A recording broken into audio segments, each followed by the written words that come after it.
आणि आता सविस्तर बातम्या पाहूया। सुरुवातीलाच महत्त्वाची बातमी आहे संसदेच्या अधिवेशनासंदर्भातील।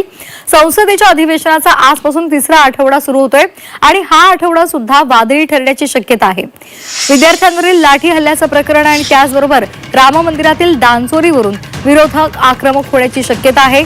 परीक्षा सुधारणा विधेयकानंतर आता विद्यार्थ्यांवरील लाठी हल्ल्यासंदर्भात चर्चा होणार का हे पाहणं महत्त्वाचं आहे।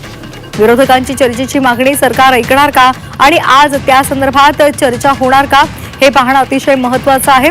आजपासून संसदेच्या पावसाळी अधिवेशनाचा तिसरा आठवडा सुरू होतोय, त्यामुळे आता या आठवड्यात कामकाज कशा पद्धतीने चालतं, कोणकोणती विधेयकं मांडली जातात, तसंच कोणकोणते महत्त्वाचे मुद्दे घेऊन सरकारला कोंडीत पकडण्याचा विरोधक प्रयत्न करतात हे पाहणं अतिशय महत्त्वाचं आहे।